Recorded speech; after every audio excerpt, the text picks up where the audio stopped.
This is the Greg Bedard Patriots Podcast with Nick Cattles.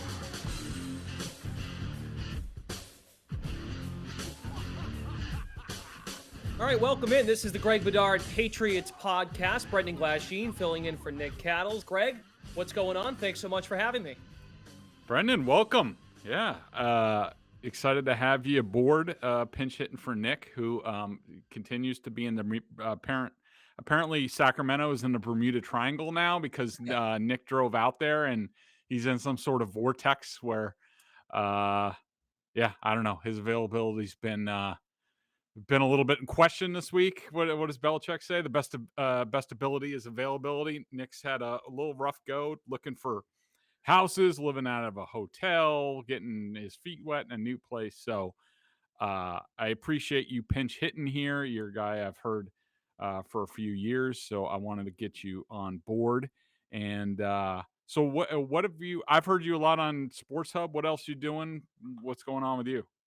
Yeah, I've been kind of all over the place. Sports Hub is one of my many stops throughout the course of my media career, but doing some play-by-play with the Maine Celtics of the G League, also the Connecticut Sun of the WNBA. I do some work at DraftKings during the week, so we have plenty of, as you know, Greg, a lot of crossover. You know, DraftKings and the Sports Hub work together, and doing some stuff there as well. So I keep busy. Nice. So that's it's good. Busy's good, of course, in these times, especially too. And, you know, like you said, I mean, Bill Belichick can tell all of his players to plan early for the weather. I'm not sure you can plan for a vortex in Cattle's case, right? So Exactly. So hopefully Nick's good. But here we are, wild card weekend approaching. The Patriots have the nightcap on Saturday. And, man, this team, considering where they were about a month ago in Buffalo, it's amazing that we're back in this spot. They're going to be in Buffalo again. Frigid weather, some wind will be a factor, but you consider at the time in position to be the number one seed in the conference. They go now to the 6th seed, and now they're on their way to Buffalo again. Where to start, Greg? Where do you start with this team heading into Wild Card Weekend?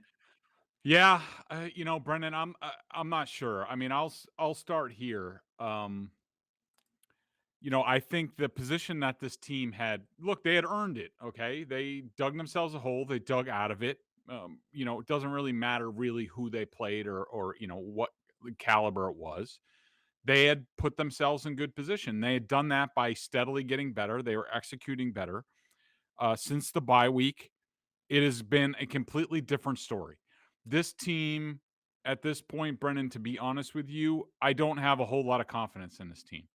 From what I saw in this game and, putting it together with the Colts game and the second Bills game, I leave out the possibility that they could get run off the field in Buffalo. And I don't even think Buffalo's that much better than them. I mean, they're a little bit more talented, but, all things being equal, this being like a quote unquote Patriots team, their level of execution and some of the selfishness that has gone on this team, some of the flat out stupidity with penalties and just poor play. I don't know what team I'm watching. This is not a team that I'm used to observing. I'm a little bit off kilter. I don't know what to expect out of this team, Brendan. They could easily get blown out on Saturday night, which I think would be a fitting end for this team, considering how they've just blown chance after chance in the last month of the season. They could also all of a sudden, because it's the playoff and it's one and done, they could all of a sudden come together and be that team again and win. Nothing would surprise me. I can't tell you. This game is very hard to predict for me, Brennan, and we'll get into our game pick. I need to watch some more film on the Bills. We'll talk about it later in the week, specifically about this matchup. But where the state of the Patriots right now, to me, is just completely up and down. I don't know what to make of this team. There's a lot of selfishness going on defense that we'll talk about, which is probably the most surprising thing to me. And anything can happen. They just like they earned the number 1 seed, they'd earn the number 6 seed right now. And so going there, I don't have a whole lot of confidence in Mac Jones in the cold, the frigid temperatures that are going to be there. But we'll see. Josh Allen could throw 3 interceptions like he did against the Falcons, and the Patriots could win. But as of right now, about this Patriots team, Their starts have been horrendous. Right. I think some of the coaching is in question, and I think some of the buy-in on defense is in question. So to me, this is one big question mark of a team. So we'll certainly, in the first bit here, we'll look at just the collective as what this season was, and then turn our attention, as Greg said, to Buffalo. You mentioned the slow starts. They are now 1-6 in games in which they've trailed after the first quarter. And you make a good point there about the game in Buffalo from earlier in the season. I use that as something to point to since the slide began. They've lost 3 or 4 to close the season. I have my doubts coaching wise, and more so from a big picture standpoint, the development of the quarterback and the development of finding ways to win in different ways. Because at the time they beat Buffalo on the road, and we credit Bill Belichick and we credit Josh McDaniels for sticking to a plan. And look, Bill's been, and you know this for sure. Bill's got a ton of credit over the years for any singular game. He will do exactly what it takes to win that singular game. But did that cause a rift in the development of the team as a whole to this point in the season? And you say it starts with coaching. What specifically do you mean by that? Well, I just think, and it's hard for me to really explain this, but let's just take this game for example. They come out on defense. Yep. The Dolphins go right down the field, just like they did in week 1. And they get down into the red zone, and they're playing a very simple cover, and he bites on the inner route, and then he just forgets about Jalen Waddle in the corner of the end zone. And to me, that's just discipline. That's playing good football. And at this point in the season, most Patriots teams don't make those mistakes, Brendan. Like that's a very basic play. Kyle Van Noy doesn't get a hand on Devontae Parker. He's able to go into, and sort of distract. It's basically they're putting 2 vertical routes, very short vertical routes, because they're in the red zone, and they're trying to see who might bite. And J.C. Jackson bites. It's basic 101 stuff for a cornerback, a Patriots cornerback. And to me, that just tells me that the coaching hasn't been hard enough. Like they're just missing the simple things, and that just shouldn't be happening. And then all of a sudden they come out on offense, they run twice. Mac Jones's first pass, he goes back to pass, and Xavier Howard is in bail technique at the snap. He's in cover 2, coverage, and Mac Jones still misreads the play. He really should have basically what he's doing there.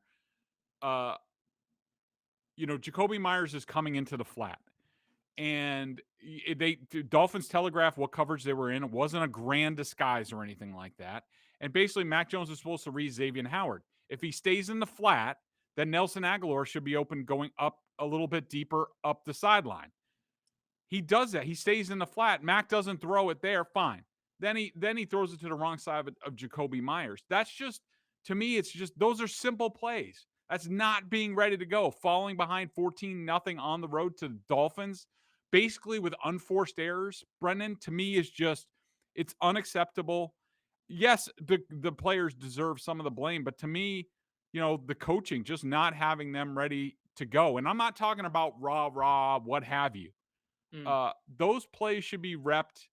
It should be simple. They should execute. And to me, the coaches are just not being hard enough on them. At some point, they've sort of let go a little bit, and this team is suffering as a result. So it feels like there are 2 different things here that are converging. It's not only that from a principle standpoint in what you just talked about there with Mac Jones offensively, but more specifically to the defense.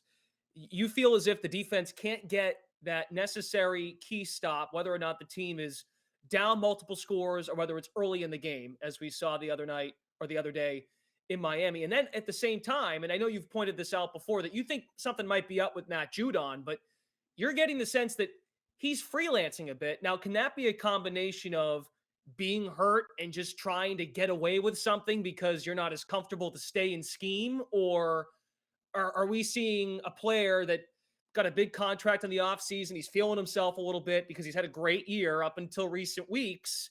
What's up with Judon? Yeah.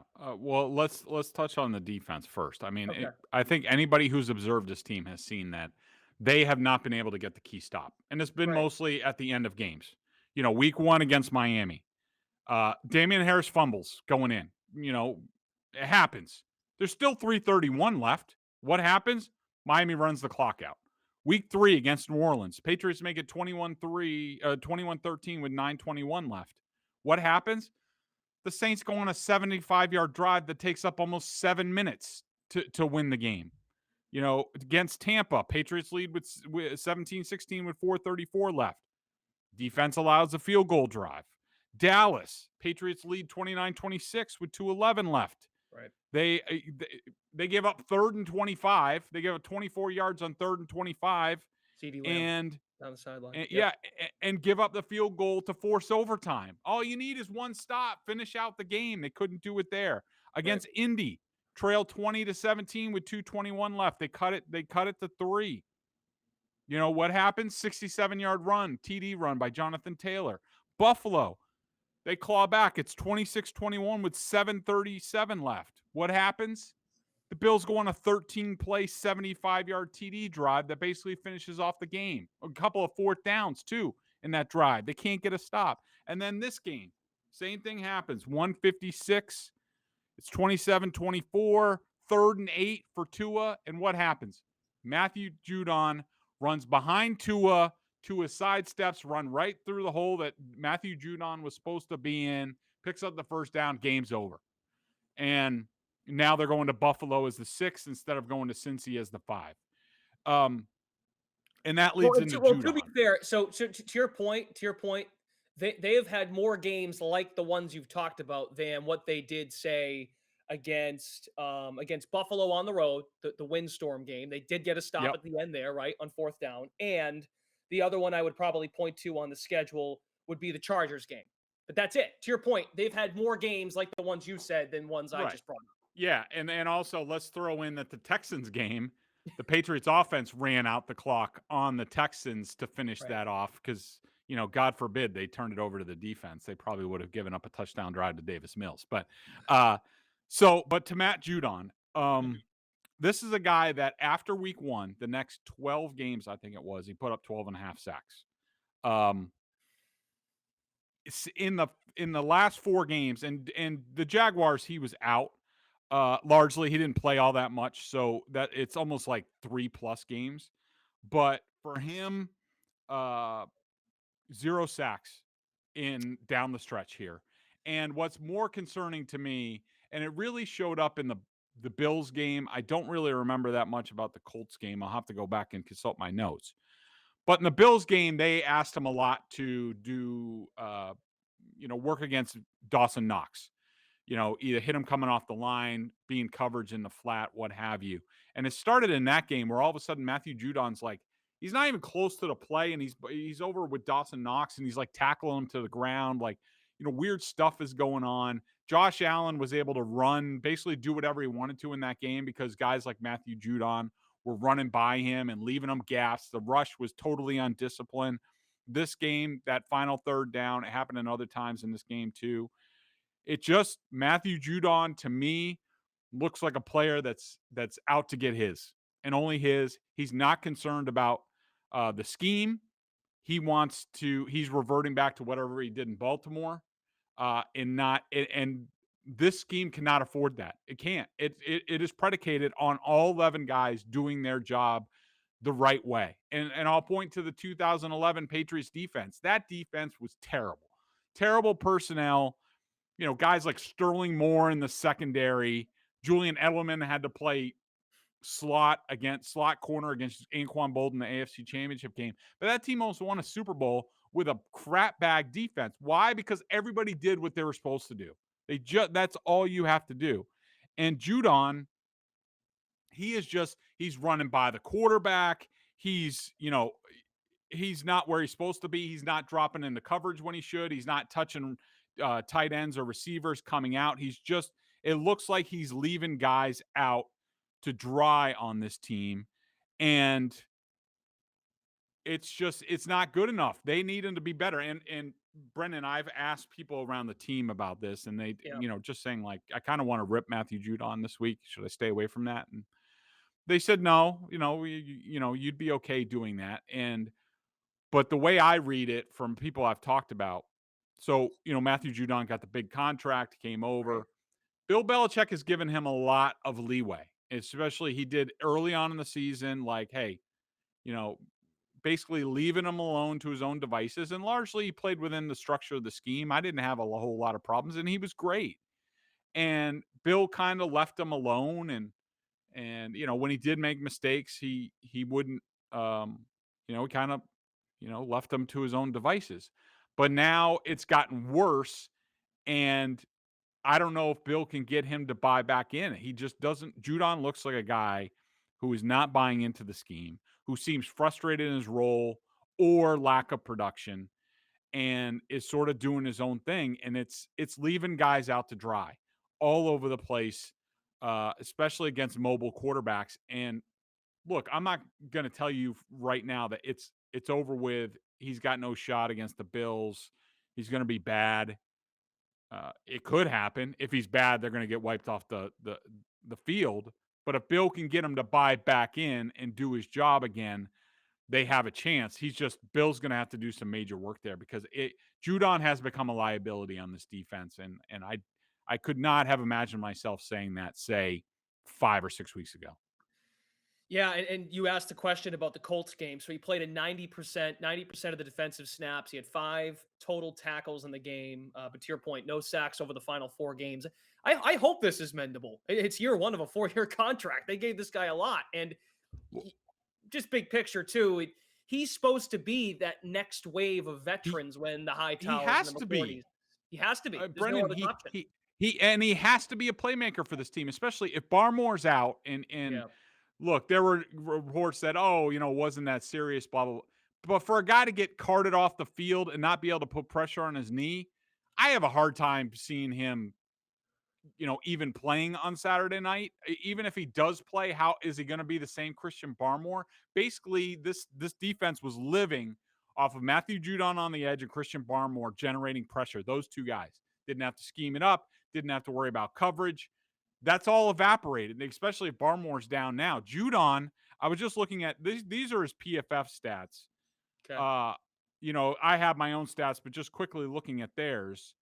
The Chargers game, he had 10 total pressures. So he had, from the Chargers game through the Bills, so before the bye, he had 18, 23, 26, 30. He had 30 pressures himself in those 6 games. 30. He averaged 5 pressures a game. In the last 4 games, he has 4 total pressures in the last 4 games. Something is wrong and broken with Matthew Judon, and if that doesn't get fixed, they have no shot on Saturday night.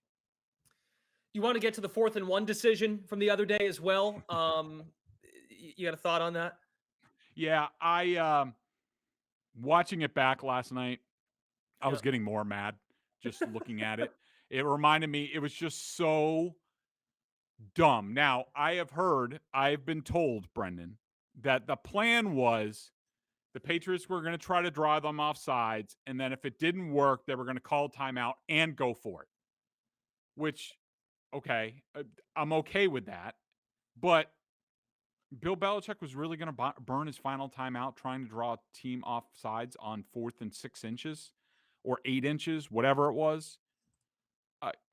That strikes me as odd and not a very wise decision. And remember, that whole play came after a lengthy discussion looking at the film of the spot of the football. So the Patriots had plenty of time to discuss what they're going to do, what's our strategy, how are we going to do things.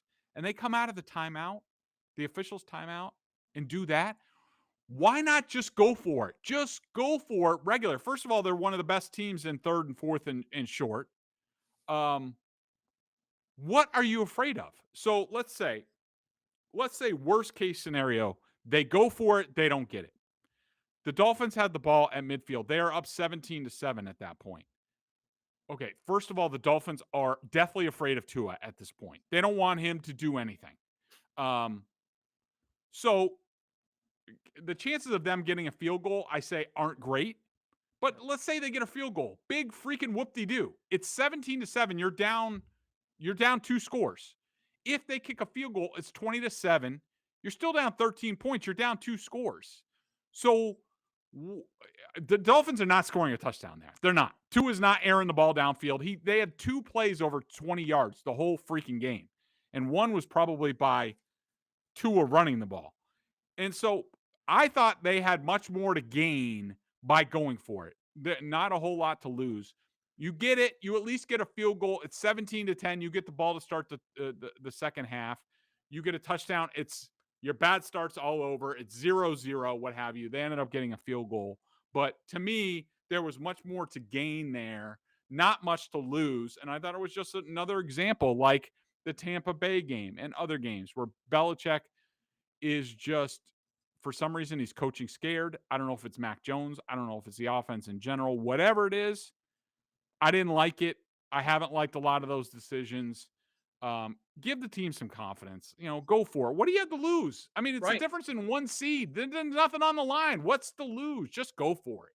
Right. And at that point in the game, you're not scoreboard monitoring Buffalo and the Jets, which, by the way, was a field goal game Yep. at one point, too. Mhm. Made you think, like, oh, maybe there is a chance at the division. But as it turns out, Buffalo pulled ahead. Before we get to 3 up, 3 down, you want to give one last thought on Mac Jones and his assessment? I think this kind of ties into what you just talked about, confidence. And man, after that 4th and 1 call, I mean, you can see the reaction on his face, body language, not great. Yeah, I didn't think Mac played very, very well at all in this game. I mean, he played well late when the Dolphins were basically in very soft coverage, a lot of cover 4, a lot of zone. Mhm. He's fine with that. But otherwise, before that, I think before the final drive, let's see, before so he had the uh so when he threw that sideline pass to Jacoby Myers, and he had 2 of those. Jacoby Myers and Hunter Henry, great passes. A little flat, those were tough catches.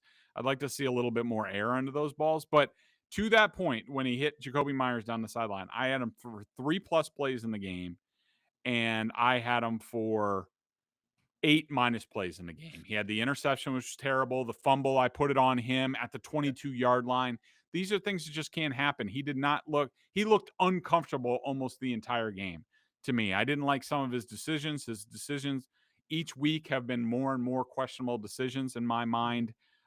He's just not playing very good ball at this point. And, uh, I don't like him. I don't like where he is. I think he needs to get to the offseason now. I think he is who he is at this point. They're just trying to hold on.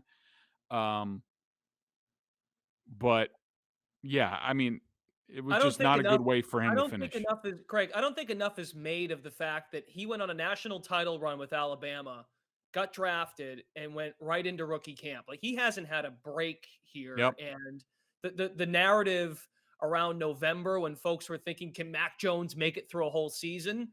Well, yes, he's playing like he's the listed starter, but the play itself, I think, is now reflecting he's played a lot. He's just been part of a lot of football here the last almost year and a half now, right? Like that's starting to become a factor.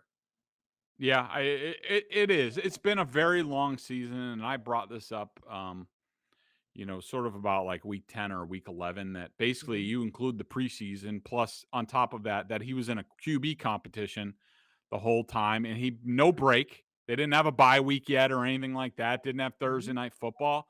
That's a lot. It's a lot. And now he's going to be playing 18 games in 19 weeks, and actually you include the preseason. When he played a lot, that's going to be 21 games in basically 22 weeks. That's a lot of football, and that's a lot of mental stress. Uh, I think he has had his fill. I think at this point, I have a tough time seeing them going on a run just in general. But I do think largely it's been a successful rookie campaign for Sure. him. I think he's going to learn a lot. I think he's done a good job in just sort of the starter packet of this offense, and there's much more that they can do and they will do going forward. It's tough to see him sort of slide here at the end of the season, but like you said, it's not a surprise. It doesn't mean anything in my mind in terms of his future and what he can do here. It's just this is why rookie quarterbacks don't go to the Super Bowl.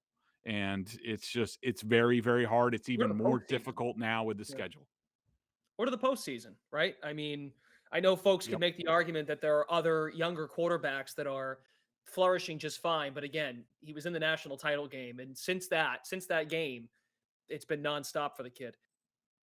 So 3 up, 3 down. Let's start with the ups. I thought that Brandon Bolden had a very strong game. I mean, he had the 2 touchdowns. He did it running. He did it passing. Um, he contributes on special teams too.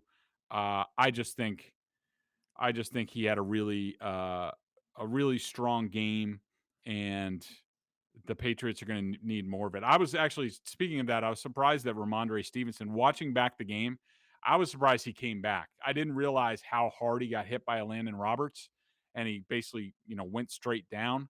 But you know, I don't get paid the big bucks, so I, Are we I don't just are we, understand. also just a note on Bolden? I think it's worthy of just mentioning here. Is he just a really damn good football player? Because Greg, like I'm sure you hear this from Mhm. fans all the time, but what he's done this year offensively is something that we haven't seen in his time as a Patriot, even when he was in Miami for a cup of coffee. Like, did you ever envision a kind of year Brandon Bolden has put together offensively? No, but I've always liked Bolden. Okay. Certainly early on in the season, it looked like he kind of had lead in his legs, and he did have the year off, so it took him a while to get going. But since then, he's even shown surprising burst, Right. in these games. So, yeah, I think he's done a really nice job. Number 2 for me, after the game, I had Hunter Henry, Brendan, but and I do think he had a decent game. I did not like his run blocking in this game. I don't know if there's something going on with Jonnu Smith, either injury or they just are reducing his role, but they use Hunter Henry to block a lot more, and that was not great for him. So I went with Jacoby Myers. I thought, the couple big catches, he's one of the only reliable guys, along with Henry, that they have on offense. And so, uh, I liked what Myers did there, and I'm gonna go. Ted Karras on the offensive line. I had him for a clean sheet. I thought he had a really good game. Okay, no one from the defense, huh? So that just comes to show what we talked about earlier in this show today, that you are just not you're not a fan of what's been going on here. I'm getting the sense that we might hear some defensive guys here in the 3 down. Yeah, well, we'll start with Mac Jones. I just didn't. Okay. You can't turn the ball over like that. The first throw of the game, and then a fumble in the red zone, inexcusable. He had his moments, but like I said earlier, his decision making, I'm having more and more issues with. Um, Mac Jones was number 1 down for me. Number 2 down to me was Dietrich Wise. I don't remember him doing anything in the game. This is a guy who plays 45 snaps. Like, what are we doing? He had a couple pressures, but they were sort of late in the down, and not a big deal. And I'm gonna go Judon as well. I don't, he's not doing his job. This team is paying him a lot of money, and they need him to make game-saving plays. That's what he's paid to do, and he has not done that over the last month, and he looks lost to me. All right, that's 3 up, 3 down. Good stuff. So now we turn our attention to the Buffalo Bills and more so just this game this weekend. We've done plenty of talk about just the state of the Patriots and where we're at through an 18-week regular season. Buffalo rips off 4 straight wins to end the year after losing to New England at home. Then they lose in thrilling but disappointing fashion on their side in Tampa, a game we felt that could be a bounce back spot. They lose in overtime to Brady. Am I crazy to think that looking ahead and looking at the state of Buffalo, now that you've seen them twice, and I know you focus on the Patriots opponents most Mhm. specifically, but you've seen Buffalo twice now, Greg. Could you make the case that this team though too is kind of like New England in the sense that they've got a formula and they can be disrupted at any given week? Yeah, no, I totally agree. I mean, this is a team that looked like they looked terrific against the Patriots here at Gillette in a big game, basically the AFC East championship game, and the Patriots could not get the Bills to even punt in the game. Yep. And I thought the offense struggled. I think the Bills' defense is pretty good. Um, but you look at the Bills and you're like, okay, I made the case, Brendan, and this will determine the game, in my opinion. And we'll talk much more in depth about the Bills matchup later. But just in general, my first sort of glance at this matchup. So everyone knows how I feel about Josh Allen. I don't think he's an elite quarterback. I think he's a good quarterback. I think he has elite talent. I don't think he's put it all together yet. And he makes mistakes in every game. Even the Patriots game here, J.C. Jackson catches that interception. It's a typical Josh Allen game, and the Patriots win. J.C. Jackson dropped it. Now, everyone looked at that game and said, all right, well, it's Josh Allen's crowning achievement. Couldn't get him off the field, blah, blah, blah. He was good. He was very good in that game. He made about 4 or 5 plays that you just have no defense for. But he does that all the time. That's not unusual for him. I made the case, Brendan, after watching the film, that I thought the Patriots were just terrible. I thought their rush discipline was horrible in a game where they knew they needed to have good rush discipline. That includes Matt Judon, includes Devon Godchow, includes Barmore, like just guys going wherever, running by Josh Allen, and he runs around and flipping balls out and making plays. That just can't happen. And then the coverage was just soft. They're in zone. The Bills basically were like, oh, they're going to have Dante Hightower and Juwan Bentley in coverage as inside linebackers. If you don't have anything, just dump it down. We'll get 9 yards all the time. Those guys can't run. Those guys can't hit. So in that game against the Patriots, Josh Allen completed 64% of his passes, 314 yards, 3 touchdowns, had a 104.4 rating. In the 3 games since, okay, they played the Panthers, the Falcons, the Jets. We're talking about 3 horrendous teams at this point. Teams that are combined 16 and 35. You know what his stat line is, Brendan, in those 3 games? Tell me. Just to prove my point that it was more about the Patriots than Josh Allen in that game. 51.4% completion percentage, 5 touchdowns, 4 interceptions, 67.5 rating. So who's the outlier here? Yeah. Is it Josh Allen and 3? He throws 3 interceptions at home against the Falcons, keep him in it. Has to, completed like 50% of his passes against the Jets. That game was a game for a while. So if the Patriots play better on defense, and I think that they will, if they can get Matthew Judon to buy in and do his job, then I think they certainly have a puncher's chance. And I still think going more to the ground, beating the Bills that way is the way to go. Like, because if they try to get into a passing game, I don't, the Bills have too many guys in covers. Their safeties are really good. Their linebackers can run. Too much can go wrong. But I think the Patriots have a puncher's chance. It's just, can anybody tell me what the buy-in level is going to be with the defense? Because it was not anywhere close to good enough in the first matchup. Offensively, though, do you think it's any different in terms of the Patriots defending the Bills now that they'll have Gabriel Davis back, Beasley's back? And I'm just thinking back to those games when they played the Patriots. They didn't see either of those 2 players in the 2 meetings. So the game in Foxborough and the game in Buffalo, the windstorm game. I don't think it's a huge difference. I mean, Beasley gives them an outlet.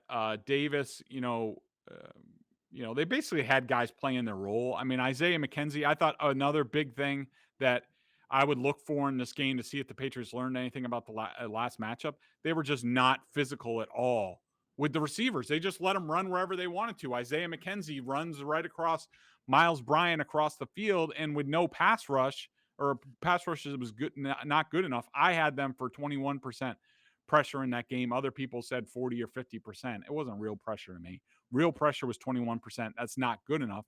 When you do that to Josh Allen, he has all day. He's going to make plays. So be physical with the guys at the line of scrimmage, reroute them, have a better rush plan against Josh Allen. I'm not too worried about the weapons themselves. I'm not scared of Gabriel Davis. I'm not scared of Cole Beasley. The Bills, regardless, have plenty of options against this Patriots team. You just wonder, can the Patriots play man-to-man, effective man-to-man if they need to against the Bills? And I have my doubts about that. All right, so Greg's game pick and more analysis will come later in the week on bostonsportsjournal.com. So keep it locked there to figure out or find out what Greg will go with. I did draw up a couple of questions for you, Greg, as it relates to the Patriots and also some league questions. So these first two are New England related. The first one, I guess, is it could hint at what you might give for a game pick in the game. So if you can't answer it, I get it. But Patriots score 14 on the road in Buffalo to win the first time. Then they only score 21 in the second time around.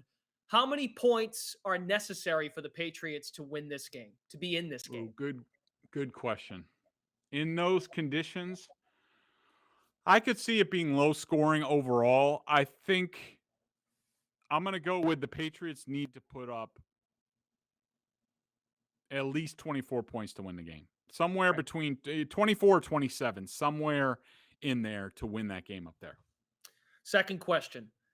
This is a talking point, big picture thought from the season, and it's going to be one you'll probably hear really up until this game comes and probably after this game on Saturday, whether or not they win the game or not. Do you consider the 2021-22 season a successful season for the New England Patriots? It depends how it ends in Buffalo. At this point, without another game, it's success. Sure, it's successful, but I would label it as disappointing the way they have finished. One win down the stretch against Indy or Buffalo or even this game where, better starts. Look, we talked about their starts earlier. I didn't even give out the stat. In those 3 games that they've lost, they've fallen behind combined 57-7. How can anybody be not disappointed at that? I mean, that's just coming out in the biggest games of the year, some of the most competitive games of the year, and you're just not ready to answer the bell. How does that even happen? So if they go to Buffalo and get wiped off the field, then I reserve the right, Brendan, to say that this was not a success. That would be 10-8 for them. Last year they finished 7-9 with less talent, certainly less free agent additions. Cam Newton at quarterback. Right. 10-8 would not 10-8 with basically not being in the game in Buffalo would not be good enough for me. Very open-ended question, I realize, too. And you can factor in, can they win in different ways? Which is why I'm curious what it looks like in Buffalo on Saturday, because if they do somehow pull out a come-from-behind win, then they get some credit for that, right? But if they could also get up early, and that's the formula they've needed. So it makes you wonder. Question 3 is a league question. The firing of Brian Flores, what was your immediate reaction to when you saw this news? Surprise. Yeah, it was surprise. I mean, I know, and I've talked about it for the past year, that I've heard that some of the players in Miami have not liked the Brian Flores experience. I mean, I don't have any tangible, evidence to give you. I've just heard that. And I know some of the guys, whether it's Kyle Van Noy or Ted Karras, guys who have come back to the Patriots. I haven't talked to them directly about this, but I have heard that they've, generally, I think Kyle was okay with it. I think he didn't like the ending that basically, Flores has been a tough person to trust for some of the players. Kyle Van Noy signs to go down there. All of a sudden he has a good year. He does exactly what he does here and he gets cut. Right. And Ted Karras goes down there. He did not have a good experience down there. But I thought Brian Flores was doing a good job. I think they just didn't have the quarterback, or they hadn't solved that yet. Maybe it was the start to the season that doomed him, but I think he's a good coach. I thought that was a little bit early for him. I would have liked to have seen him be the Patriots defensive coordinator for a couple more years. I do not like Stephen Ross as an owner. I wondered about that. But I think he's a good coach. I don't care that he's tough and direct and to the point. I like that. I'm like that. And, I thought it was a bit unfair, but, you run the risk of that when you get off the really poor starts. When you start seasons like 1-7, a lot of people start asking questions and that's fair for them to do. Right. And maybe the power struggle with Chris Greer is also a big element to this as well. And Tua versus Herbert at the draft. That's fascinating. So to tie into that question, my fourth question for you is, because I think folks care about Brian Flores, and he's the biggest name out there. What's next for him? Does he wait for a bit? Does he go take the Raiders job? Does he go to Houston to help lure Deshaun Watson back, which I heard Watson's out regardless? What do you think? What's next for Brian Flores? Yeah, I heard he's a candidate. He's going to interview for one of the jobs. I think it's Chicago, Oh, or okay. Denver. I don't know, one of the jobs. That's a report today.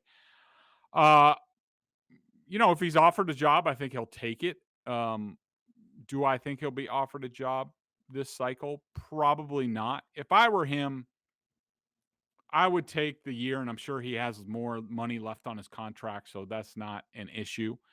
I would take the year, or at least take a break to, reassess and learn lessons about, why the Dolphins and his tenure weren't more successful. I think that he would be a good fit in Houston. I don't know how he feels about Jack Easterby. A lot of those guys really like him, but I'm sure Flores has a good rapport with Caserio, and that's ultimately what his downfall there was. Is that when you come from the Patriots system and you're used to a certain way of things getting done, you want your personnel department to see the game the same way as you. And, while Greer, I think, was here at some point, certainly his dad was, Greer was here at some point, not exactly a perfect fit in terms of what Flores wants and what Greer wants. You put a Patriots person in Houston, there's a lot of synergy between Caserio and that head coach. So that makes things work better. So I personally, if he does coach right away, I would really like him in Houston, because I think that would really fit. And maybe he's the type of guy that can solve the rift between the Texans and Deshaun Watson. Greer was an intern for the Patriots in '94, and then a scout from '95 to '99. Yeah. Well, yeah, before Belichick though. So, I mean, he was there for Parcells, so there's somewhat carryover, but not a ton. Yep. All right, my final question for you, Greg, is related to the field, and I know you've got some roots with covering the Packers. So the Packers are the favorite to win the whole thing. Would you take Green Bay or the field To win it all? to win it all? I think I would take the field. I think, the Packers, they have some issues on special teams, on defense. They're getting guys I think back, they're though. yeah, they are. I don't know. For some reason, the Packers always find a way to choke things. And, I got to tell you, my dark horse, Titans versus the Packers in the Super Bowl. I think people are sleeping on the Titans. They get Derrick Henry back, that defense, Vrabel, you get Henry, that offensive line, you have AJ Brown back, you get Julio Jones. I think that's the type of team that, and with the running game, they can travel anywhere, and they're going to be hosting everything. They have home field advantage. If the Patriots win, they'll be hosting the Patriots, unless for some reason the Steelers pull off the upset against Kansas City. That ain't happening. But, I like the Titans. I think that so I feel very strongly about the Titans. I'm not a big Ryan Tannehill guy, but I just think the whole of that team, I think they're going to be a very tough out for somebody, and they're the type of team that can run through the Packers. All right, before we wrap up this edition of the Greg Bedard Patriots Podcast, we get to our BostonSportsJournal.com member question of the day. Be sure to check us out over at BSJ. $39.99 on our annual plan. Not only do you get top-notch analysis of all the Boston pro sports teams, but if you're a Patriots junkie and you're listening to this podcast, then a membership at BSJ gives you access to a ton of video analysis that Bedard does on the coach's film, and then direct access to Greg and weekly chat. So Mike in Stoneham asks, and we just brought up Brian Flores. I purposely wanted to not include that in the five so we could get to this, because it's a popular talking point amongst people this week. Yeah. Flores gets fired this week. Yeah, let's bring him back for the Bills game. Is it possible for Brian Flores? Possible? Do you think it's actually possible for Brian Flores to come back as a consultant for the Patriots this week as they get ready for the Bills? Yeah. let's add Flores to the mix. He can be the DC and call plays from Miami. Yeah. It's really hard to not do that voice because I you know. just close your eyes and you're like, that is what exactly a Patriots fan would sound like. I know. A couple of different things here. Okay. I think, first of all, you have to take into context that this is Brian Flores probably just got the carpet ripped out from under him. In terms of being fired out of nowhere, he has a family that I'm sure, and football coaches are very busy during the season. I'm sure he's just trying to assess what's going on. Like we said, somebody's requested to talk to him about one of the coach openings. He's probably going to get a couple more requests on that. He's probably more focused on that and more sort of just taking a breather, figuring out what went wrong. I think it's much more likely that, say, Bill called him and, said like, hey, sorry about what happened. You didn't deserve that. You beat me 3 out of the last 4 times. You swept my ass this year. Like, you're a good coach, that sort of thing. And be like, hey, I was just watching film and I saw you did X, Y, and Z against Josh Allen. Like, hey, hey, if you have any thoughts on, send me your thoughts. And he might, if Flores at this point might send Bill like, hey, this was our plan for the week.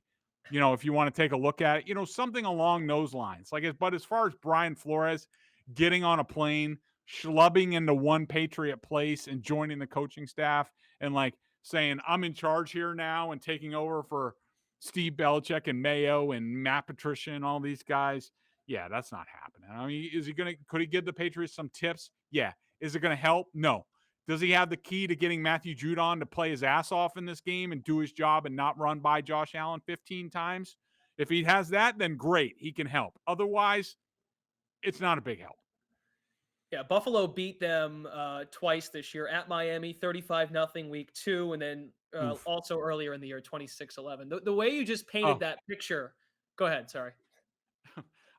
Okay. Second thought. Don't want your game plans. Yeah. Yeah. Well, the way you just painted that picture also is like Larry David just being like, oh, I'm so sorry for you. And then, hey, quick question for you. Hey, Bill, that would be so Bill, huh? Hey, really sorry about what happened to you. Yeah, you're a good coach. By the way, quick question. The Bills. Yeah, maybe wouldn't be so helpful. Okay, I think that's going to wrap it up for this version of the Greg Bedard Patriots podcast. Good to be with you, Greg, and we'll see what happens. I know you're going to have more this week on BSJ and BostonSportsJournal.com prediction for the game, and it's only going to build as the week goes on. Yeah, Brendan, thanks so much for pinch hitting. I enjoyed it. Hope you have fun, and we'll have you back probably later in the week, and then we'll figure out, if Nick Cattles is on the map anymore or what his deal is. But hope you had fun. Thanks, buddy, and we'll see everybody later in the week, Thursday or Friday, with the Greg Bedard Patriots Podcast.